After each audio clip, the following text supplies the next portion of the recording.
Olá, meu povo! A partir de agora, eu convido você a conferir o nosso podcast no ar desta quarta-feira. É isso mesmo.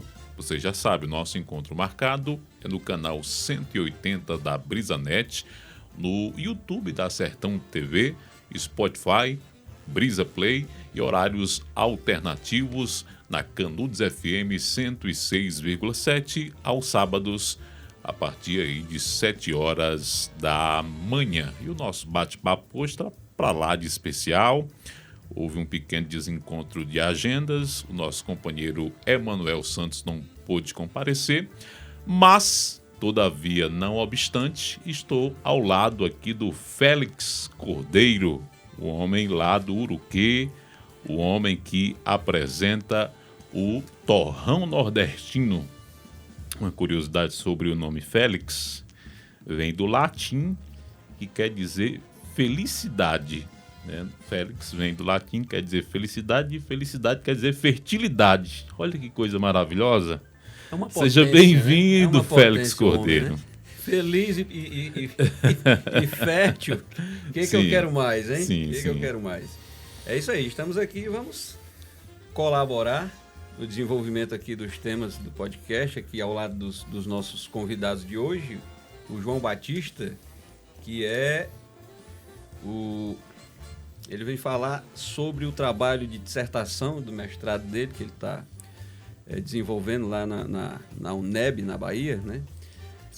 As canções de Bião, sertão, cotidiano e imaginários de Canudos. Esse é o tema da dissertação do nosso amigo João Batista, que apresenta aí essa dissertação em crítica cultural pela UNEB, Universidade do Estado da Bahia. Seja bem-vindo, João Batista, e também o parceiro dele aqui, que também é pesquisador da temática Canudos. Seja bem-vindo também ao nosso podcast e vamos passar a conhecer desde então, Hércules, como Canudos foi, como se desenvolveu e como está Canudos no presente momento, na atualidade. Não é verdade, isso? Félix. Vai ser um encontro muito importante. Vamos conhecer um pouco mais da história do nosso Antônio Vicente Mendes Maciel, o nosso líder messiânico, filho ilustre, aqui do nosso município de Quixeramobim. Vou começar perguntando, na sequência você vai intercalando aí as conversas comigo. Primeiro, ao Antônio Batista de Lima, senhor João Ferreira, também seja bem-vindo ao nosso podcast no ar de hoje. No ano de 2019, o então presidente da República, Jair Bolsonaro, no uso das suas atribuições, ele sancionou uma lei que transformou Antônio Vicente Mendes Maciel em herói da pátria. O livro de aço, o livro de Heróis e Heroínas da Pátria, que fica no Panteão da Praça dos Três Poderes, lá em Brasília. Qual a importância desta distinção, tanto para o município de Quixeramobim, que foi o lugar onde ele nasceu, quanto para Canudos, na Bahia, que foi o lugar que ele morreu? Pois é. Primeiro é um prazer imenso estar aqui com vocês e dizer assim que a terra natal de Antônio Conselheiro, que Quixeramobim, no sertão, é um lugar que é sagrado, né? E Canudos também recebe assim, essa figura, esse homem que peregrina aí por mais de 20 anos até chegar no nosso torrão por lá. E nós temos um conselheiro que recebe em Canudos o título de cidadão canudense, né? Recebeu o título de cidadão canudense recentemente, né? Construiu seu legado por lá, e a importância de ter, por exemplo, a figura do conselheiro sendo reconhecida como um herói nacional, está lá no panteão do livro dos heróis e heroínas, é um marco. Primeiro porque a gente tem na história do nosso Brasil os heróis, vamos dizer assim, elitistas, né? Sempre nos livros, figuras emblemáticas no contexto histórico do nosso Brasil, pessoas que foram perseguidoras, que colonizaram o nosso Brasil de forma abrupta, destruindo, cometendo genocídios e tudo mais, e eles estavam lá no livro de heróis do nosso Brasil. E ao termos o conselheiro como esse herói, desconstrói toda essa realidade, né, desses nomes que estão lá impressos, né, nesse livro, e me remete a o que o Machado de Assis, o Ariano Suassuna vai dizer acerca desse Brasil real e de Brasil oficial. Então, enquanto o Brasil oficial resgata a figura de homens que foram perseguidores, cruéis, e que ajudaram, de certa forma, a construir uma história de destruição, de massacre e tudo mais, nós temos o Brasil real, que está a figura do conselheiro, hoje é reconhecida como esse herói Sim. nacional, e nós ficamos muito honrados, muito felizes em ter esse homem, essa figura de Antônio Conselheiro, hoje inserida nesse livro, né? É um marco, né? Para a história do Brasil, para a história de Canudos, para a história de Quixeramobim. Sim. Então, acho muito importante estar, né, o nome do conselheiro inserido nesse livro, porque de fato é um herói, né? Verdade. Você falou de Ariano Suassuna, eu sou um apaixonado. Ele tem uma frase que diz: ao redor do buraco tudo é beira. Interessante demais. Félix Cordeiro. João, a sua dissertação ela se inicia exatamente onde? Ela conta a trajetória do Antônio Conselheiro até Canudos, ou ela já pincela, ela faz um salto histórico e trabalha exatamente a Canudos, desde a chegada de Conselheiro e seus seguidores até o presente momento? Como é que esse tema se desenvolve? O que acontece? A dissertação, assim, minha pesquisa, ela defendi em dezembro, 20 de dezembro de 2024, e embora trate das canções de Bião, ele vai trabalhar o imaginário desse Canudos, o cotidiano dessas Canudos. Então, ele vai pegar, de fato, fazer um apanhado, um levantamento histórico, historiográfico, a partir justamente do conselheiro, da guerra contra Canudos. Então, ele vai percorrer todos esses caminhos, né? Desde o nascimento do conselheiro, a figura emblemática, religiosa, essa liderança que revoluciona os modos de vida no sertão. Então, ele vai tratar um pouco de vários campos, desde a pregação do conselheiro, uma pregação que é pautada numa uma religiosidade, um catolicismo popular, que toca na realidade do povo, que vai falar de facão, que vai falar de foice, que vai falar de cuscuz, que vai falar de leite, né? E um homem que sabia quais eram as mazelas, os sofrimentos do povo, porque viu de perto, assistiu de perto, e não concordava com as agruras que o povo passava, sobretudo o povo afrodiaspórico, os indígenas, que viviam sob o domínio dos coronéis, dos fazendeiros, dos latifundiários naquele período, né? Então, o trabalho vai percorrer todos esses caminhos aí nessa trajetória. Ok. E na sua visão, pelo que você pesquisou para desenvolver o trabalho, por que Antônio Conselheiro, que foi um comerciante, né, foi professor, foi advogado, o que faz um homem largar, de certa forma, uma estabilidade que tinha na sua terra natal e sair vagueando por aí, mundo afora, postulando uma ideia em favor das causas sociais, unindo isso, claro, à sua fé, que era muito forte, né? Ela percorre todo o caminho, todo o trajeto feito por Antônio Conselheiro é muito calcado exatamente nessas duas vertentes, né? O lado social e também o lado religioso, né? Pelo apanhado que você fez, o que teria ocasionado isso? Então, um desencanto, talvez? Olha, se nós formos Félix, se nós formos observar o que diz, por exemplo, a escrita oficial, o Euclides da Cunha, no livro Sertões e outros tantos militares que escrevem sobre a guerra e sobre a figura de Antônio Conselheiro, Poderíamos dizer que o conselheiro caiu depois da traição, caiu na desventura, como um lunático e andando pelo sertão sem destino e pregando uma doutrina rígida, com o seu latinório absurdo. Então, poderia dizer isso, né? Se nós formos observar essa literatura oficial, né? Que se diz que foi escrita pelo Euclides e tantos outros militares. Mas se nós formos olhar para a perspectiva popular, a partir da oralidade e de quem escreve sobre Antônio Conselheiro, a partir de uma vivência dos sobreviventes do Belo Monte, por exemplo, ou de figuras que viveram ao redor do Belo Monte e que escrevem sobre isso, você vai ver um conselheiro que é incomodado com as injustiças sociais naquele período. Não, e quando eu falo um desencanto, talvez, não é me referido especificamente ao dissabor amoroso dele, não, entendeu? Mas o desencanto com a vida, com o mundo, né? Uma vez que ele, sendo um homem religioso, também se desencanta, claro. Não é?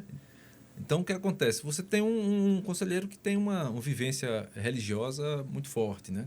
Então, foi professor, como você bem disse, estudou latim, estudou francês, sabia de cor salteado sobre as escrituras, tanto que os seus manuscritos, grande parte é a transcrição desses evangelhos, os 10 mandamentos e uma série de coisas.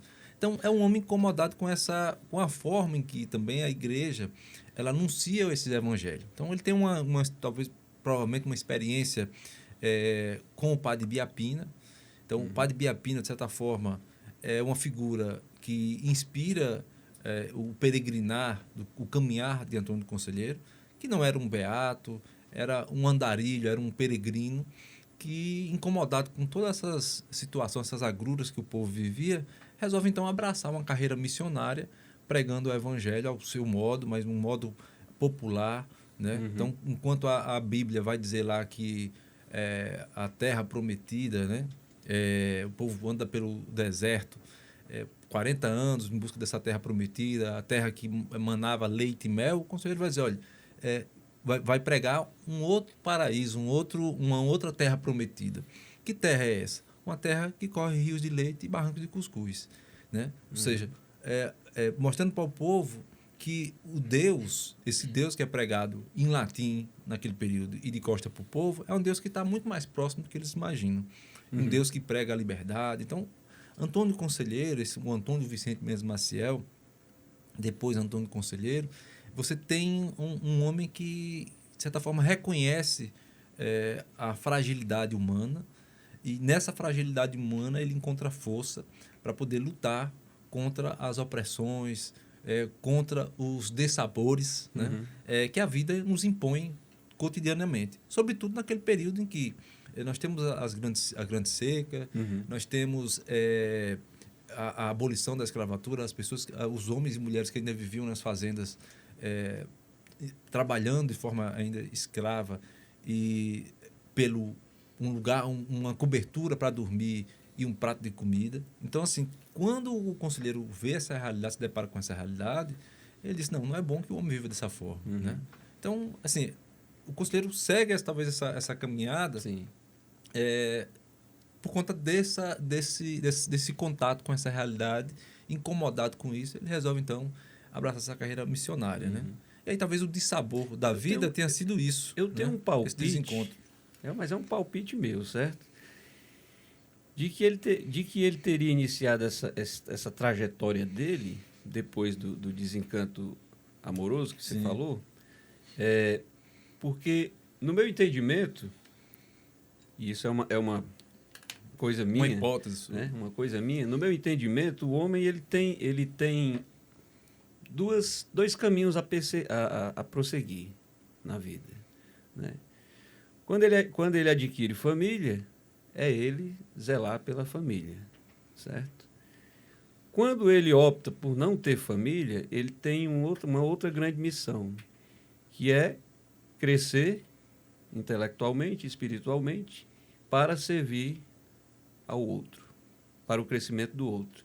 Então, uma vez que ele ficou, né, desposado, o que lhe sobrou foi o quê? Se doar na causa dos mais necessitados, né? E o que, não foi muito difícil, eu acredito, não sei se vocês concordam, porque, claro, no momento em que você tem uma crise, né? O sertão sempre todo muito seco, né? E, por outro lado, você tinha também os escravos alforriados, né? Pela Lei Áurea, né? Que eu considero até que, de certa forma, irresponsável, não por ter liberto os escravos, não, tinha que libertar mesmo, mas porque não houve um planejamento de onde nós vamos alocar todo esse pessoal, né? Ou simplesmente abriram as porteiras, digamos assim, e deixaram o rebanho sair. E o rebanho ficou desgarrado e achou boa parte desse rebanho, achou amparo nas palavras, né? No acolhimento de Antônio Conselheiro. Concorda, Ferreira? Ou eu estou viajando demais? A questão da Lei Áurea, eu sempre digo que os abolicionistas, eles se preocuparam simplesmente que negro não pode mais sofrer castigos físicos e psicológicos. Os abolicionistas, Castro Alves, José do Patrocínio e, por último, a Princesa Isabel. Mas esses negros, a partir do momento que é assinada a Lei Áurea, eles continuam agregados dos coronéis, muitos deles morando nas próprias senzalas. Isso. Iam para onde? Exatamente, eles não tinham. Onde? A sua família não tinha para onde ir. Então, acabam ficando lá nas senzalas. E esse conselheiro que aparece nos sertões, mais precisamente da Bahia, né? Os negros, assim como outras classes desvalidas, vão encontrar amparo neste conselheiro. Né? Ou seja, vocês terem uma ideia, o Barão Jeremoabo, o Cícero Dantas Martins, tinha 61 fazendas na região, 59 no estado da Bahia, mais precisamente no sertão, aos redores da Canudos, e 2 no estado de Sergipe. E ele se sente altamente incomodado, que se torna um ferrenho perseguidor de conselheiros e seus seguidores. Né? Por quê? Porque a mão de obra barata fugiu das suas fazendas para acompanhar o conselheiro. Que vai encontrar nesse conselheiro um amparo espiritual e principalmente social. Porque ao chegar em Belo Monte, essas famílias vão ter, a partir de um processo de mutirão e de coletividade, de solidariedade, que é a construção do Belo Monte, cujo líder é conselheiro, né? A construção de casas. Essas famílias vão ter casa para morar. Né? Então, daí, os coronéis, em especial o Barão de Jeremoabo, vai se sentir altamente incomodado. É um prejuízo enorme para eles. Que a mão de obra barata se tornou escassa. Né? Motivado, como você bem comentou, Félix, a uma lei que só se preocupou em dar liberdade ao negro no que se refere aos castigos físicos e psicológicos. Então, Belo Monte, a comunidade fundada por conselheiro, é a esperança. E eles encontram nessa comunidade o fruto dessa esperança. Não passa mais fome, não passa mais sede. A famosa frase que o colega mencionou, os rios de leite, barranca de cuscuz. As crianças vão ter escola para estudar. Imagine-se, no final do século XIX, numa Bahia que tem 95% da sua população de analfabetos, dominada pelo latifúndio, assim como o Nordeste, pelos coronéis, uma comunidade que se tem a 10 ou 15 mil pessoas, onde tem toda essa liberdade, essa estrutura social. Porque eu costumo dizer que Belo Monte é uma comunidade que está encravada no sertão, onde o aparelho do opressor do Estado não existe mais. Onde o aparelho do coronel não está lá mais. Mas ao redor dessa Belo Monte continua o coronel. Continua o latifúndio. Né? Belo Monte é livre. Porque o peregrino tem um talento pedagógico imensurável. O seu discurso penetra no seio desta população, desvalida os índios, os negros, as mulheres, né? Ele tem esse talento pedagógico de mobilizar esse povo. Sim. E ele vai nos ensinar que não se constrói uma sociedade de cima para baixo, mas de baixo para cima. Acho que um dos grandes legados do conselheiro é se não se constrói essa sociedade a partir dos de baixo. Os negros que não tinham voz agora passam a ter. As mulheres neste país que não tinham vozes em Belo Monte passam a ter. Os índios passam a ter suas vozes. Ou seja, é a democracia. Canudos é uma sociedade justa. Canudos é uma sociedade democrática. Os depoimentos da tradução oral, eu sou fã da tradução oral, né? Porque Canudos foi muito construída a partir de tantas fake news, né? Conselheiro no sertão, até hoje ainda tem gente que acredita que é um matricida. Matou sua mãe. Pregaram esse discurso, né? E ele vai dizer, quando prega lá na comunidade Belo Monte, né? Quando perguntavam sobre essa questão, ele responde com a pergunta afirmando: como é que eu matei minha mãe se a perdi com 4 anos de idade? Uhum. Era a resposta que ele dava para aqueles que, ora, perguntavam sobre esse crime, ora, cometido, porque alguém inventou a fake news. E a tradução oral vem nos trazer, resgatar a verdade do Belo Monte. Tem muitas pessoas lá que descendem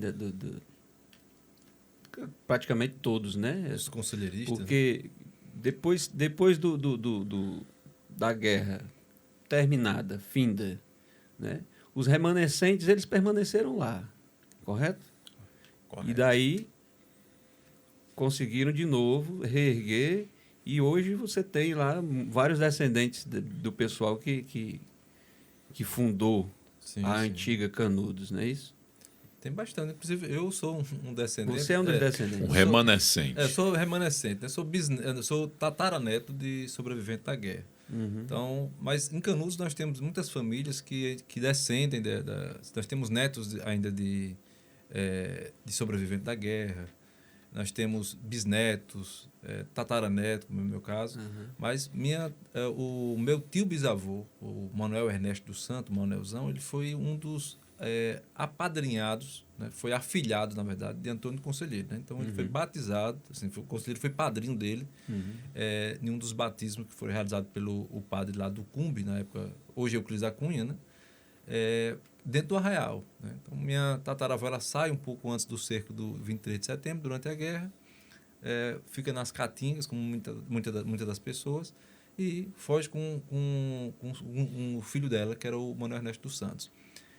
Minha bisavó já nasce na construção da segunda Canudos, né? E aí, tanto minha tataravó, Maria Ernesto, como minha bisavó Arquilina, iam para as feiras, para a Feira Livre, na segunda Canudos.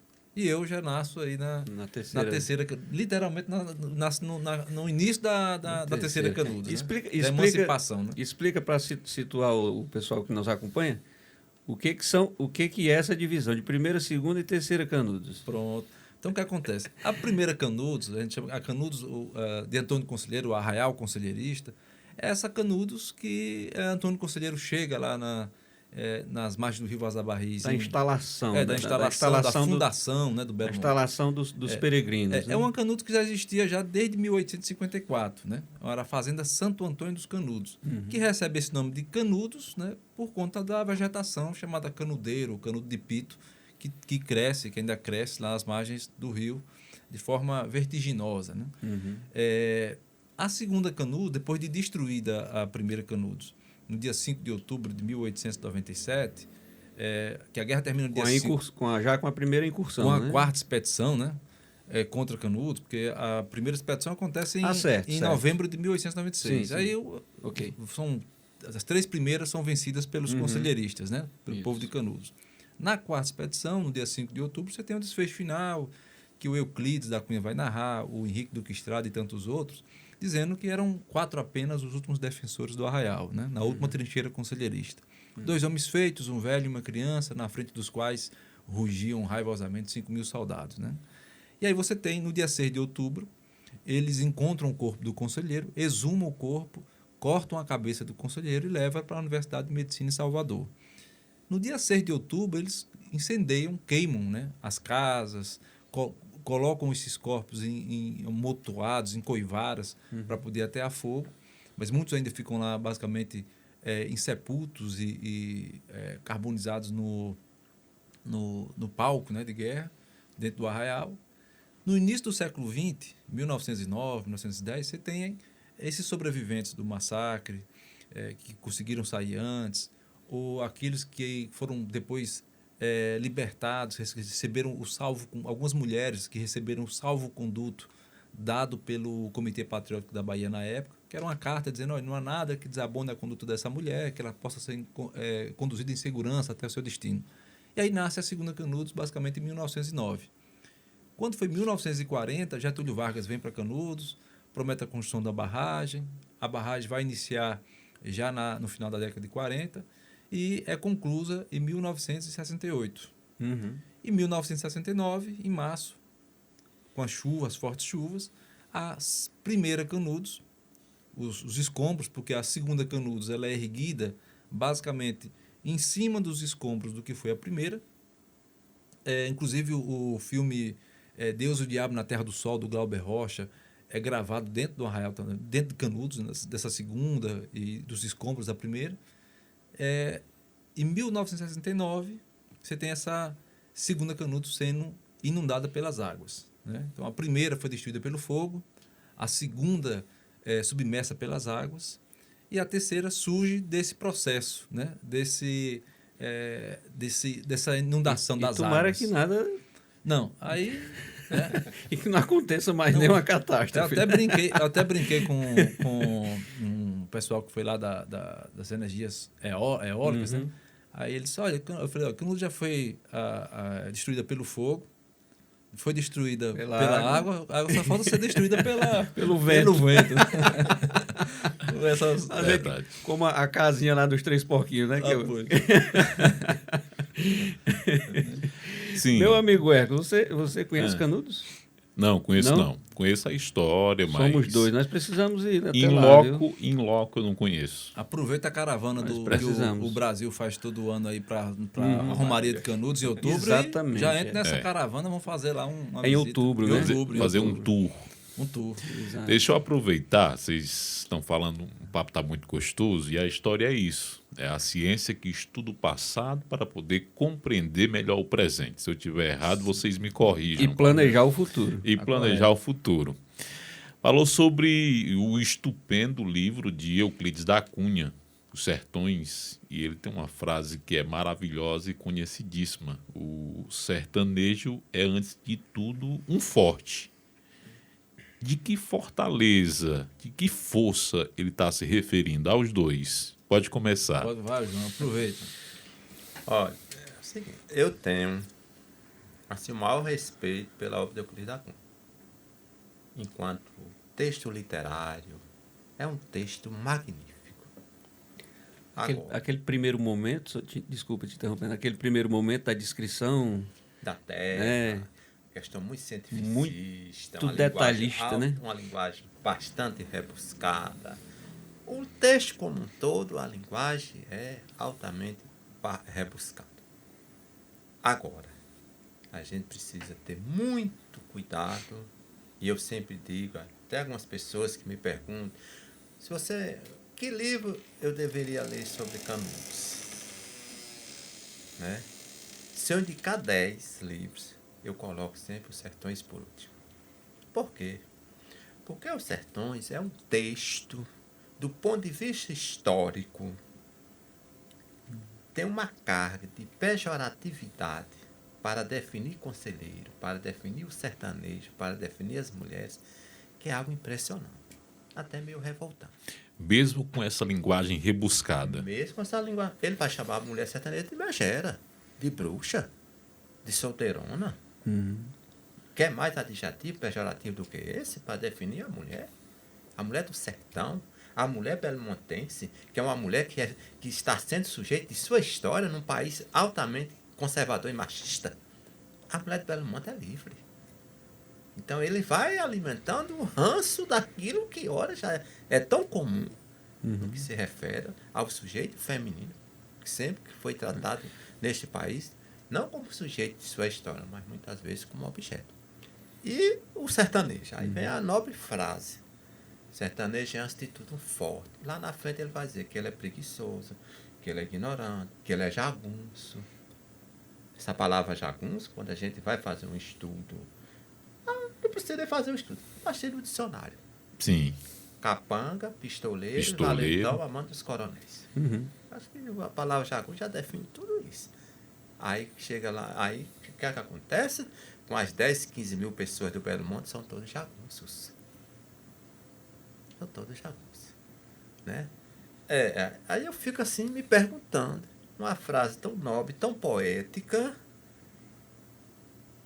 e que, ao mesmo tempo, ele vai se contradizendo, criando um adjetivo, uma série de adjetivos pejorativos para defender esse mesmo sertanejo que é a atitude forte. Me parece, analisando a frase, somente a frase, Tirando ela de dentro do contexto.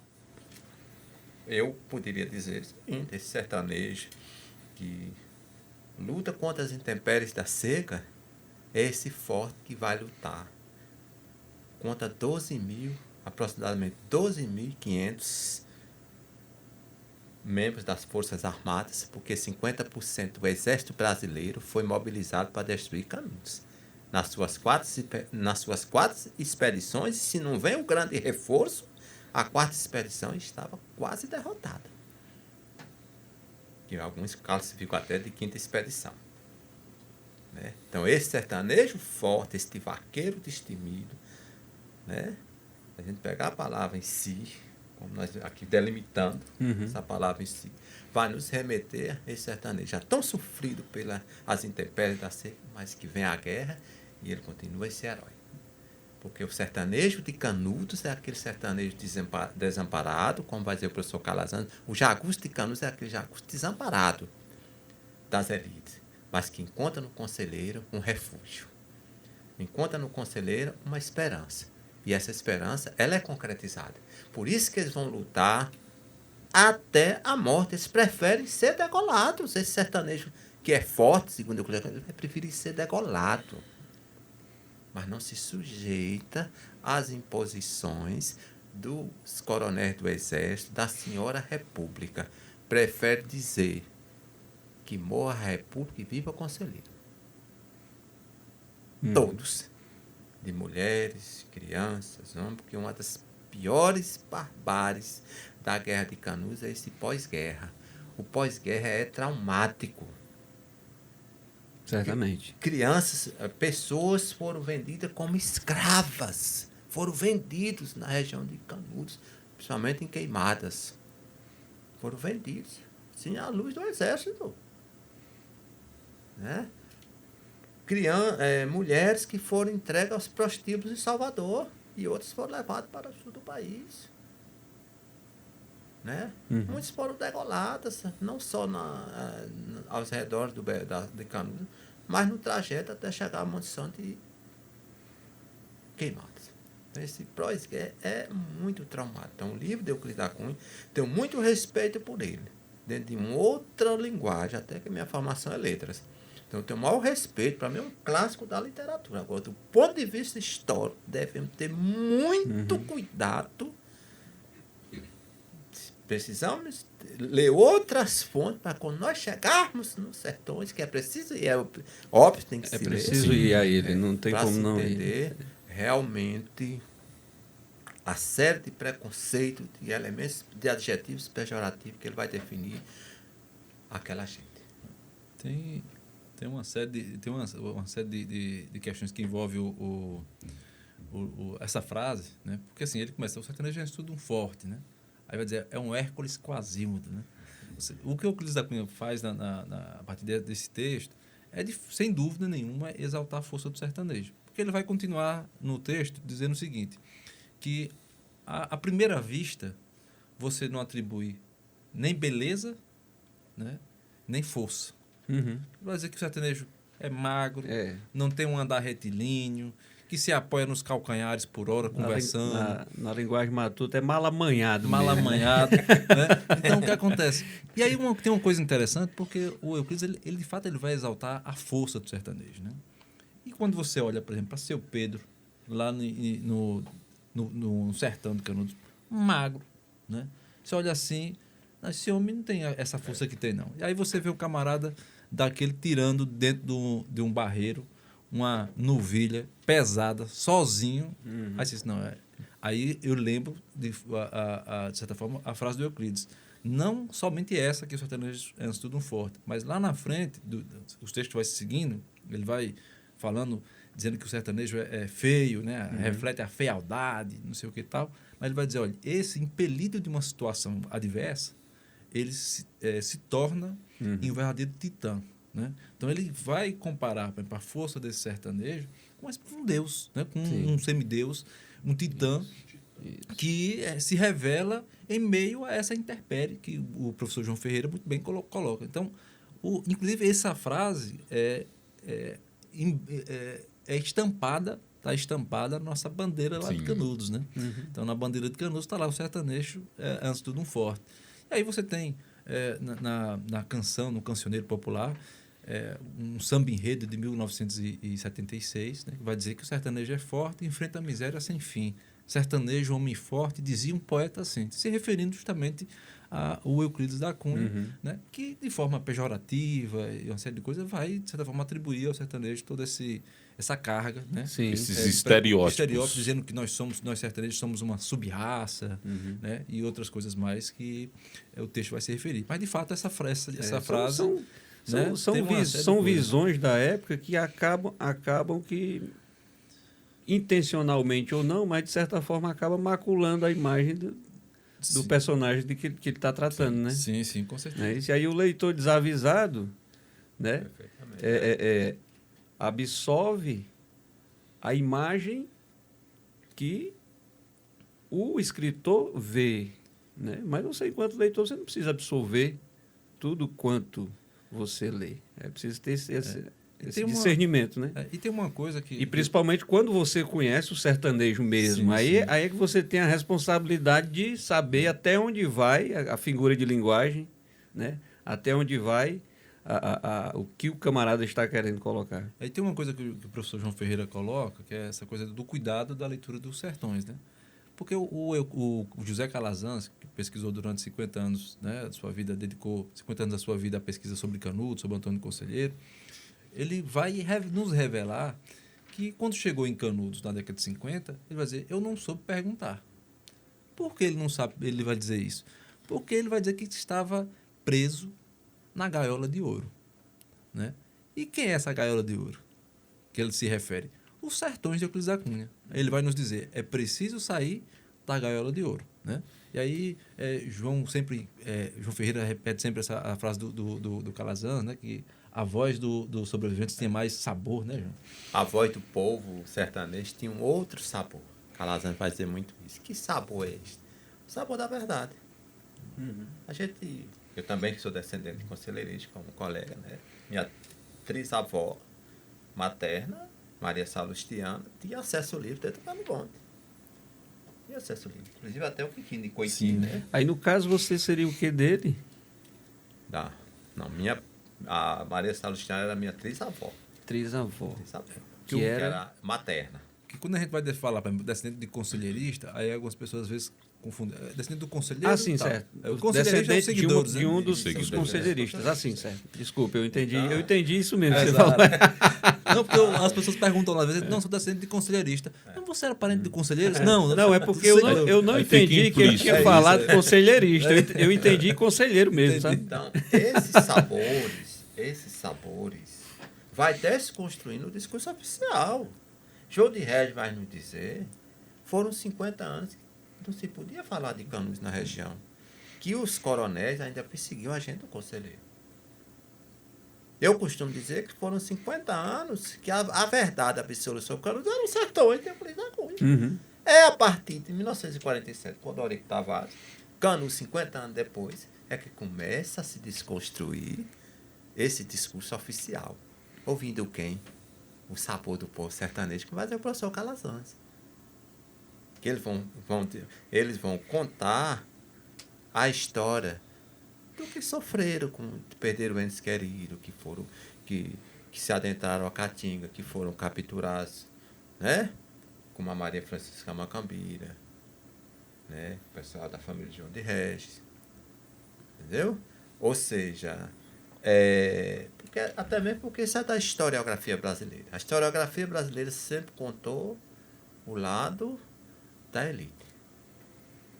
Isso. O lado dos vencedores. Sim. Aqui, para mim, é como se fosse uma sala de aula e eu sou o mais jovem de todos, então hoje é o dia ideal para me tirar todas as minhas dúvidas. Daqui a pouco eu passo para Não é porque o... eu sou Não, mais velho não. do que você que eu não estou aprendendo aqui, estou aprendendo e muito. Pronto, vamos dentro desse mesmo viés de frases. Tem uma frase também que é atribuída ao conselheiro que fala que o sertão vai virar mar e o mar vai virar sertão. O que é que ele quis dizer com isso? Então, tem essa. O texto original lá que é publicado no Sertão, vai dizer que o sertão vai virar praia e a praia vai virar sertão, né? Essa ideia. João talvez possa até falar um pouco mais sobre isso, mas tem uma coisa que o pessoal remete, o Euclides da Cunha deu ao conselheiro esse termo, embora o conselheiro tenha citado em algum momento, não é do conselheiro, né? Essa frase. Mas ficou marcada por conta do Sertões de Euclides da Cunha, assim como, por exemplo, a ideia de que o conselheiro era milenarista, né? Que aí o Euclides da Cunha vai dizer que encontrou lá um escrito, e aí traz esse escrito, transcreve isso no livro Sertões, dizendo que em 1900, rebanhos 1000 correrão, e salvarão chapéus para poucas cabeças, né? Enfim, então é atribuído ao conselheiro essa ideia de um homem milenarista que prega o fim do mundo, né?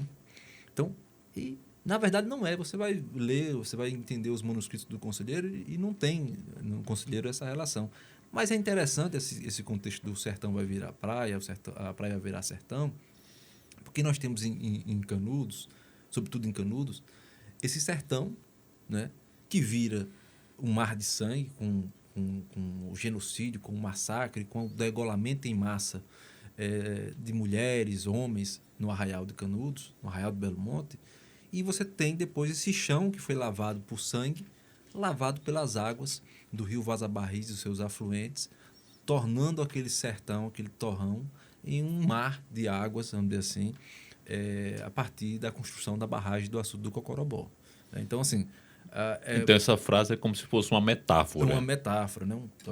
Talvez tenha sido um prenúncio também, vamos dizer assim, do que aconteceria ou do que aconteceu com a gente no final da década de 60, né? 69.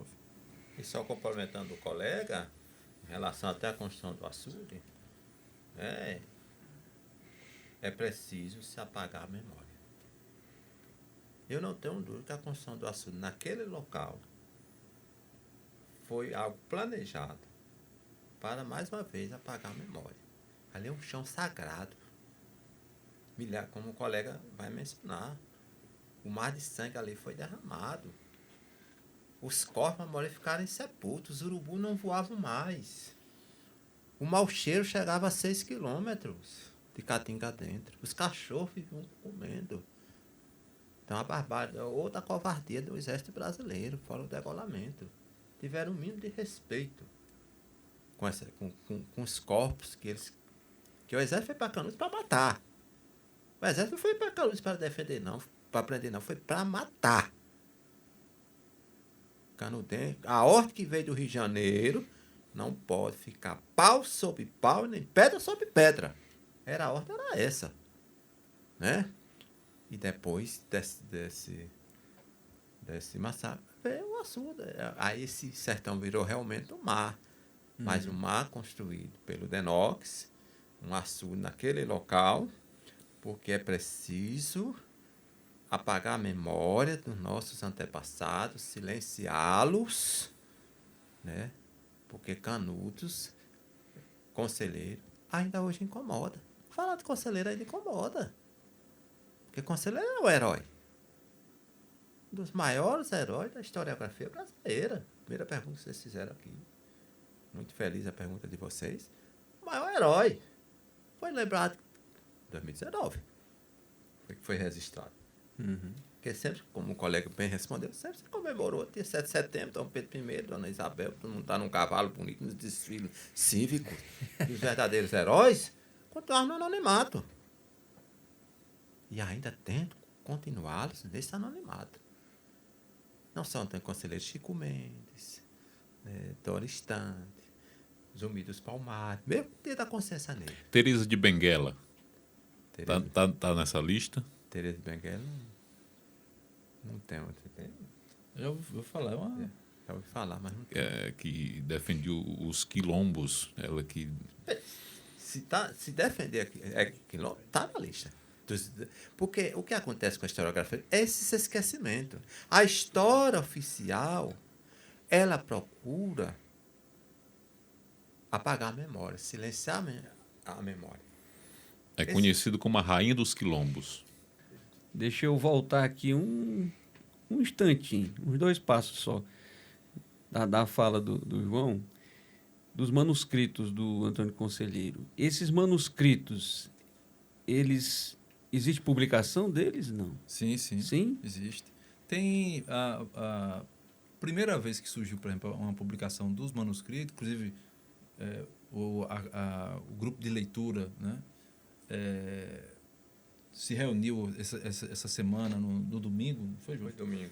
Para poder justamente trabalhar um pouco essa leitura dos manuscritos que foram publicados pelo Ataliba Nogueira em 1974, né? Que foram os manuscritos que foram, inclusive, dados a Euclides da Cunha como presente, mas Euclides da Cunha fez de conta que aquilo ali não era coisa nenhuma e deixou para lá. Isso foi depois de muito tempo, foi parar no sebo, foi adquirido e o Ataliba Nogueira acabou publicando, né? Então ele vai publicar isso.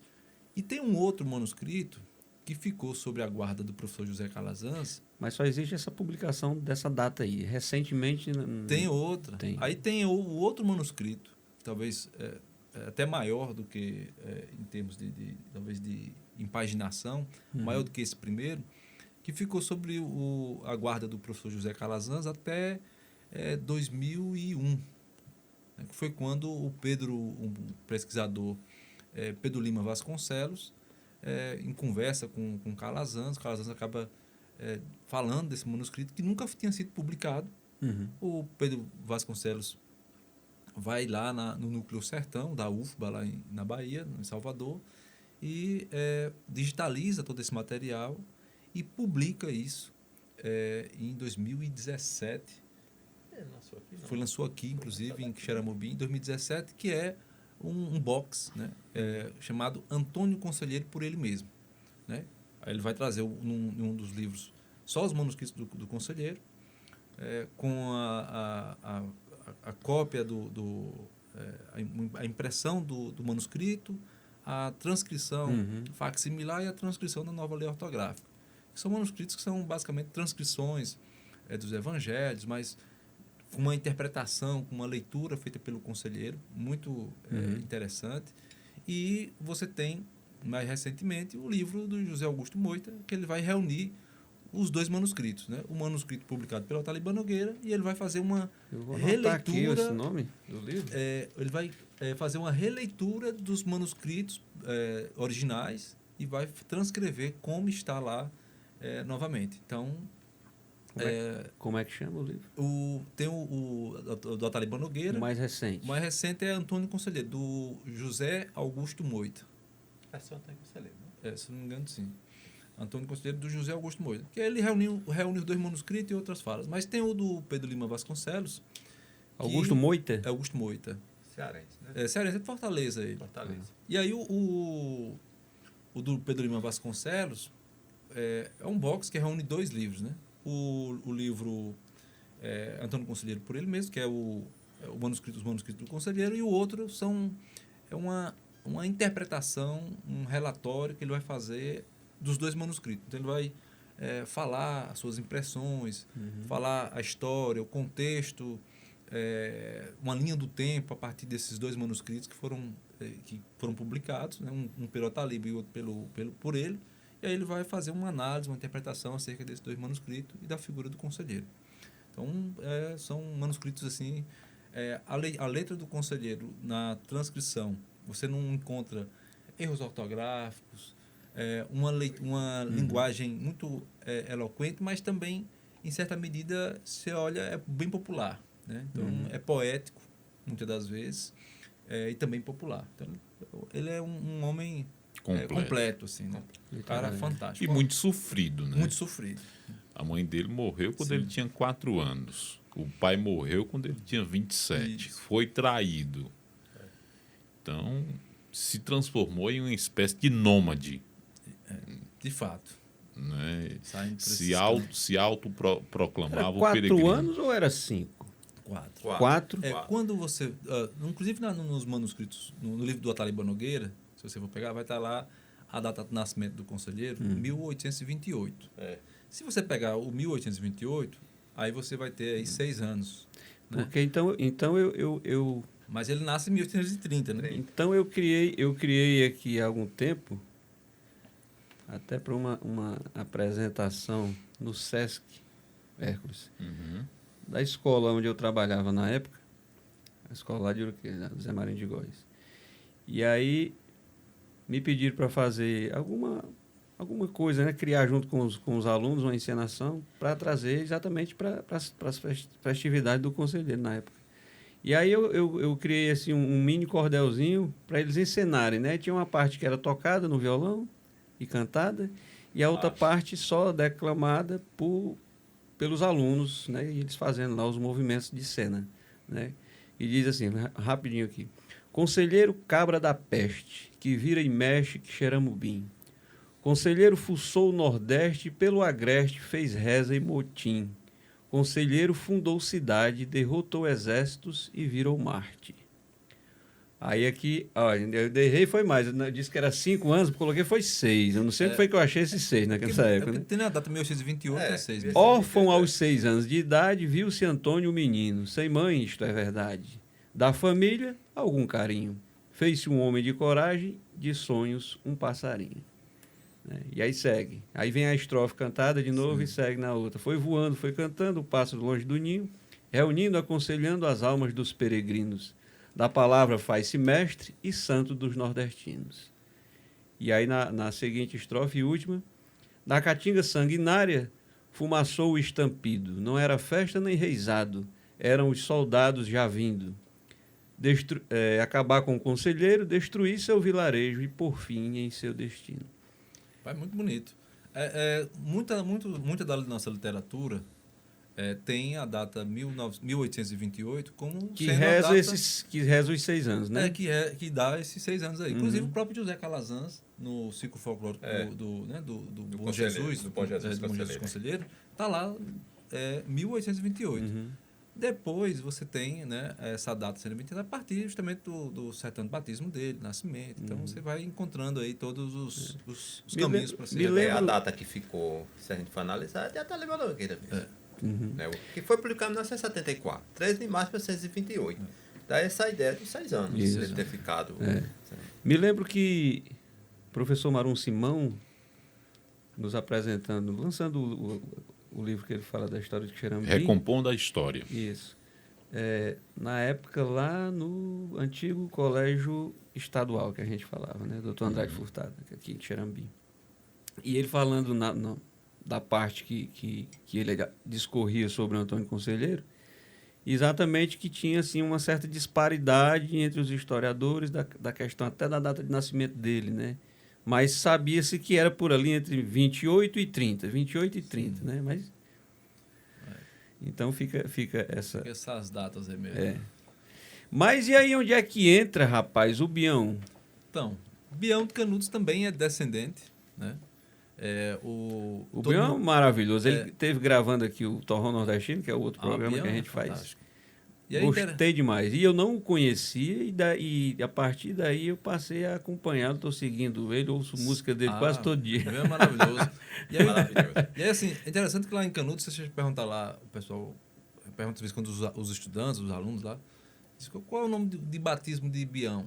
Aí quem sabe, né? Aí se você perguntar lá, quem é Edmilson Batista Campos? Aí o pessoal fica todo mundo em silêncio. A pessoa diz, quem é Bião? Todo mundo, eu sei. Tal. Então, assim, o nome do Bião é o Edmilson Batista Campos, né? Ele nasce em Canudos em 1963 e tem uma trajetória musical. Ele nasce na transição, nesse processo de construção do açude, né? E dessa transição do que foi a segunda Canudos e a terceira, né? Então, ele vai... A primeira composição dele foi feita em 1982, em 1982 e 1884, quando ele foi servir ao Exército lá em Petrolina, né? Então, a trajetória de Bião, ele começa a cantar Canudos, assim, compor as suas canções na década de 80, né? Trabalhando um pouco esse contexto histórico de Canudos, a Antônio Conselheiro. E aí é uma coisa interessante, porque a gente estava falando, por exemplo, dos estereótipos e tudo mais. E aí tem uma canção do Bião que ele vai que é o Matuto do Cocorobó. Sim. Que ele vai dizer, muito boa. Dizem que eu sou matuto, que sou bicho bruto, porque vivo lá no pé da serra, né? Então, ele vai dizer, dizem que eu sou matuto, que sou bicho bruto, porque vivo lá no pé da serra, nas águas do Cocorobó, né? Lá eu canto e me encanto, lá solto meus versos, solto minha voz, meu grito de protesto, lá eu sou pescador. Então, ele vai dizer, quem olha na minha cara, quem olha para mim já vê na minha cara que eu já viajei léguas de pau de arara pela estrada do sul, sabe que sou nordestino, sou velho guerreiro, no mês de setembro lá sou cambueiro do Zumbu. Então, o que acontece? O matuto está muito relacionado a aquela figura ignorante, né? Iletrada, sem conhecimento nenhum. E aí o Bião, ele subverte, né? Ele pega o termo para si e ressignifica o sentido. Tira o pejorativo. Tira o pejorativo. Eles dizem que eu sou matuto, né? Que sou bicho bruto, porque vivo lá na roça, no pé da serra, no roçado.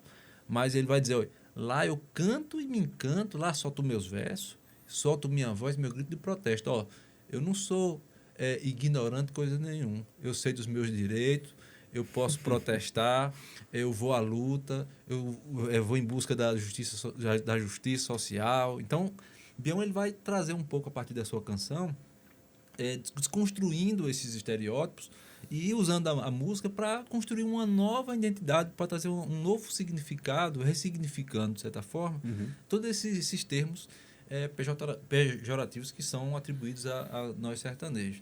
E aí, assim como a Cauã, né?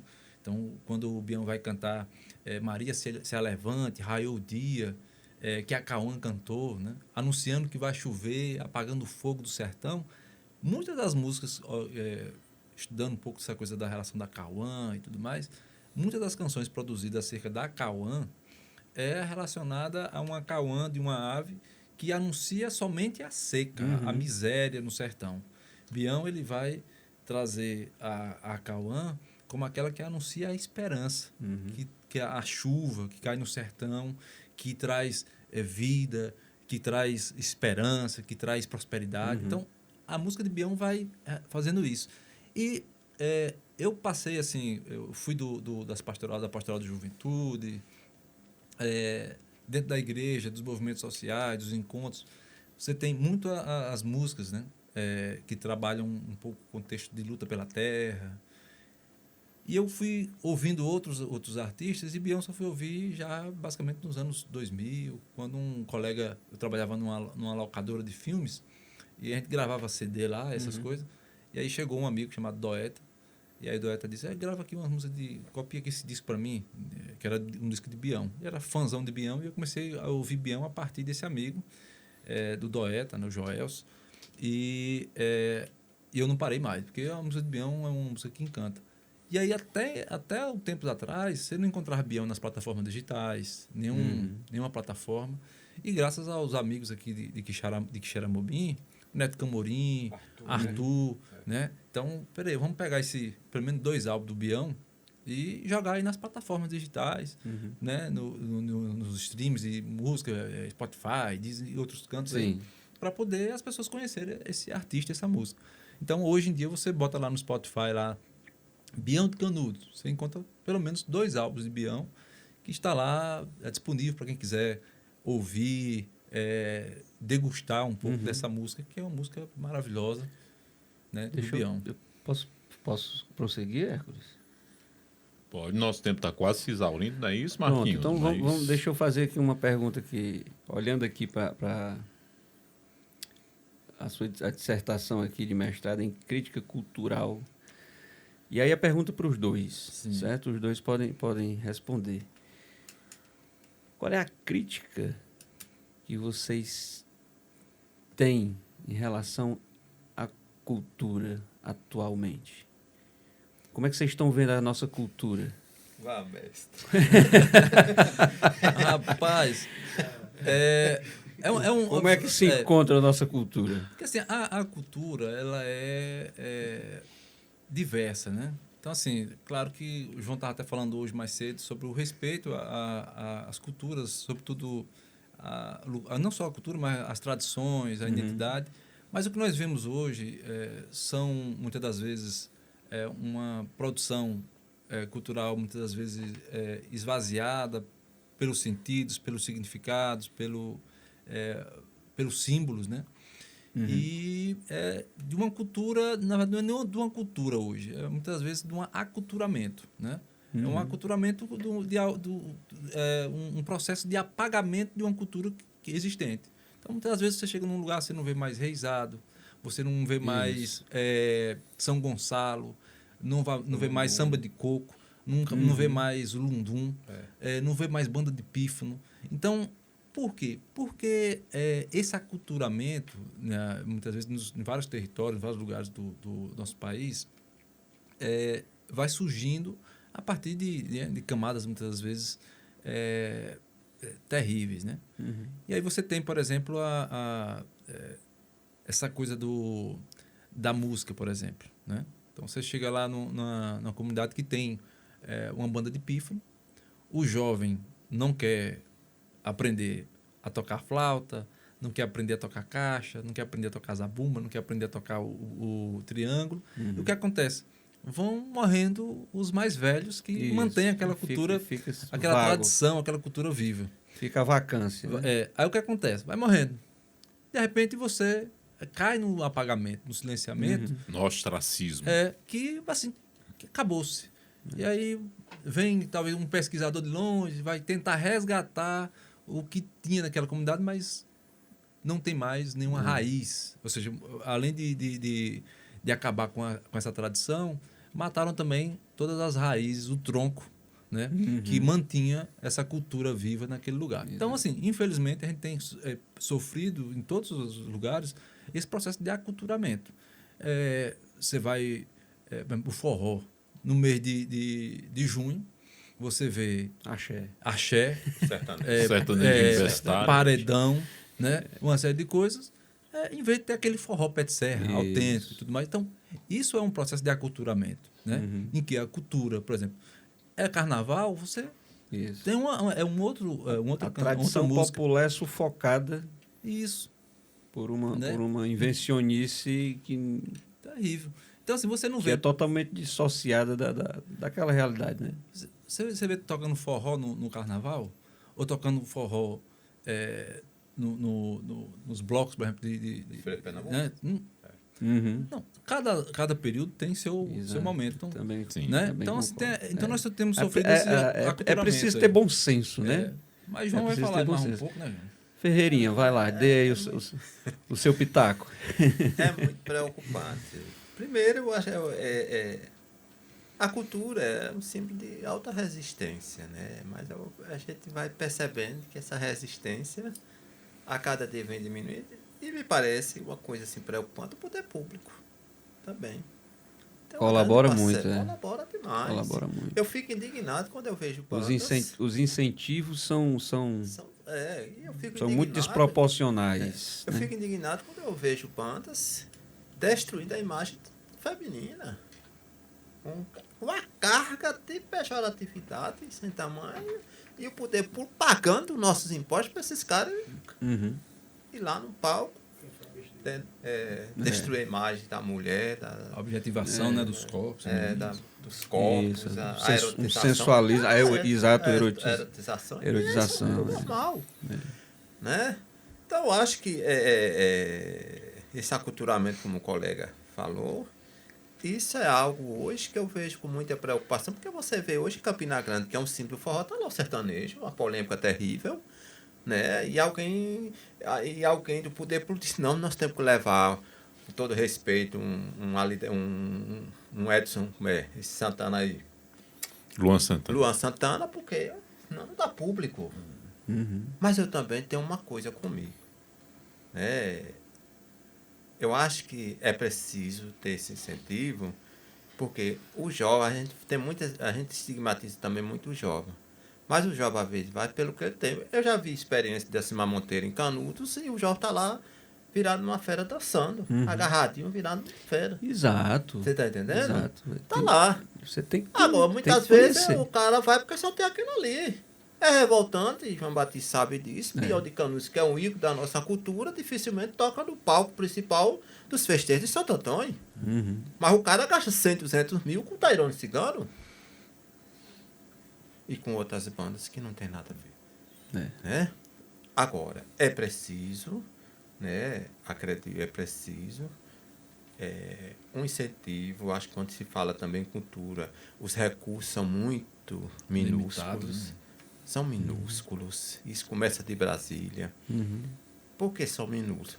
Porque a cultura deixa o povo esclarecido, deixa o povo independente, intelectualmente, socialmente, moralmente. Emancipa As pessoas. A arte tem esse poder. A arte tem esse poder. Né? Então, por isso que incomoda esses caras, não tem muito interesse em investir, porque vai incomodá-los mais tarde. Né? Você vê, por exemplo, hoje nós estamos, por exemplo, em Canudos, a banda de pife, do jeito que vai, né, Batista? Ela vai ser extinta. Isso é muito preocupante, porque você não vê. Inclusive, já falei até num podcast de um amigo nosso, o Lequinho, né? O que é que falta montar uma escola de banda de pife, pagar uma pessoa para ensinar aquelas crianças, aqueles jovens, sair do ostracismo, sair desse mundo das drogas, da prostituição, porque a arte liberta. Isso. A arte liberta. Mas ninguém tem nenhum interesse. Faz um trabalho aí que abarca várias possíveis problemáticas, outra né? coisa preocupante Você na forma região. o camarada musicalmente, você dá ele uma ocupação, tira ele da ociosidade, tira ele do meio da rua, tira ele do alcance do tráfico, né? Ou seja, um monte de benefício. Outra coisa que eu vejo com muita preocupação, cavalgada. Na nossa região, a moda é cavalgada. Pegaram um simples resistência da cultura popular, que é o vaqueiro, e criaram o nome cavalgada. Você vai olhar, qual é o vaqueiro caracterizado que tem lá? 1% daquela... Tem cowboy lá, né? Tudo cowboy, tudo... Transformaram os vaqueiros em cowboy. Os cavalos, a coisa mais linda do mundo, tudo bem. Nada contra. Mas o vaqueiro, e o vaqueiro em si, com seu gibão, com sua perneira, com seu roló, com seu chapéu de couro, fica onde? E eu vejo isso também um certo marasmo, assim, uma certa, como é que se diz, por parte da população, uma certa apatia, uma apatia, achar que aquilo é natural, né? Não, a cavalgada, que a gente quer saber quem é que vem tocar, né? A gente não quer saber. Então, o vaqueiro vai ficando esquecido. Vai ficando esquecido. Então, isso é muito preocupante e a sociedade precisa reagir. Acho que o movimento, como o conselheiro viu, que vai trazendo esses resgates dessa cultura popular, né? Eu sei que ela não vai morrer, porque a cultura, a arte, ela resiste. Ela resiste. Agora, é preciso, urgentemente, também nós, sociedade civil, sociedade organizada, reagir urgentemente contra isso. Né? Porque esse aculturamento é uma forma que se criou para destruir aquela cultura que ali está existente. A cavalgada é um aculturamento que veio de onde? Vem do vaqueiro. Veio do vaqueiro. Isso. Veio do vaqueiro. Né? Com todo respeito, o que é que sertanejo universitário tem a ver com forró? Uhum. O que é que tem a ver com forró? Eu, às vezes até vejo. Eu já tenho feito uma comparação aqui bem rapidinho. Inclusive, até porque já é um sertanejo que não é sertanejo, né? Eu tenho feito uma comparação. Assim de duas capitais do Nordeste na época do Carnaval, Salvador e Recife. O que é que se toca em Recife? É frevo, é um maracatu. Frevo. Eu tenho observado muito. Vai, Salvador. Salvador chuta-se todos os ritmos, todo ano se inventa um ritmo novo. Né? Todo ano. Que é um carnaval feito para elite. Quem tem, vai para dentro da corda. Quem não tem, olha o nome, pipoca. Vai para pipoca. Vai pular na panela lá. Vai para pipoca. E aqueles caroços que não estouram. O abadá é caro. O abadá é caro. Né? Então você já vê essa diferença. Me parece que ali em Recife e Olinda tem uma preocupação de preservar a sua cultura. Os primeiros bonecos gigantes são de Belém de São Francisco. Até hoje, está lá. A troça, o povo pulando, o mela-mela, tá entendendo? Os metais, o trompete, o trombone, o sax, estão lá, no meio da rua, o povo pulando. Né? Isso é uma resistência cultural. E o povo que mantém essa cultura, essa identidade, ele é de fato resistência. O Bião de Canudos tá num lugar de resistência. Porque a música que ele toca, muitas vezes não é consumida e apreciada por todos, né? Então, assim, é uma resistência. Aí quando você vai perguntar a Bião... Uma seleção que tem acesso, né? Quando você vai perguntar a Bião dizer, não, eu canto, eu gosto de cantar o meu lugar, a minha terra, a minha caatinga, meu sertão. Os personagens folclóricos, o personagem folclórico do meu lugar, da comunidade. Então, eu não vou me vender, certo? A esse aculturamento, a um ritmo que não é meu, que não soa bem ao meu coração e aos meus ouvidos. Então, é isso que ele vai defender, né, de certa forma. E não é por isso deixa de ter seu público. E tem seu público. Tem que ter seu público. É um comportamento, um posicionamento digno de um sertanejo, né? Isso. De resistência. Raiz. Isso. Conversa tá boa. Não dá mais para continuar, não? Só é 1 hora. Só é 1 hora? Dá para ser 1 e 2, não? Só era 1 hora. Só era. Passou. Não, na verdade, pode ser bem rápido. É só para saber deles aí como é que tá vindo representar Canudos aqui em Xerambi, na festa do Conselheiro. E as expectativas são sempre boas. Como é que é para vocês? Né? É sempre uma emoção vir até Quixeramobim, né? A gente viaja para Quixeramobim desde 2017, né? Nesse evento maravilhoso que celebra a vida de Antônio Conselheiro, que é o Conselheiro vivo. E estar aqui, pisar nesse chão, entrar naquela casa, né? Na casa do Conselheiro, é sempre uma emoção única, ímpar. E é sempre uma honra estar aqui, um privilégio. E estar com os irmãos, né? Aqui de Quixeramobim, para mim é uma honra, é um prazer imenso e sempre uma alegria. E quando eu volto feliz porque participei, abracei os amigos, partilhei um pouco dessa história e existe sempre uma troca, né, com essa vontade também de voltar novamente, né? Então, estarei aqui novamente dia 29, fechando aí um curso sobre Antônio Conselheiro, um curso de formação para os professores. Então, vou voltar dia 29 para cá novamente. Né? Ou seja, e de volta. Mas a honra é nossa, né, Hércules, de ter esse pessoal aqui, né? Maravilha. É assim, primeiro ano que a gente veio, né, Batista? São 8 anos. Foi uma emoção assim muito grande, né? E aí até esse dia, mãe, eu vou para Quixeramobim. Aí ela perguntou. Aí eu fui falando que já vai toda. Meu filho, foi uma promessa que você fez. Foi uma promessa. Foi uma promessa que você fez? Não, mãe, porque todo ano eu vou a Quixeramobim, vou com o Batista, né? A gente que estuda Canudos. Porque eu costumo dizer o seguinte, Canudos foi tão mal contada, tão mal interpretada, conselheiro ainda acontecendo.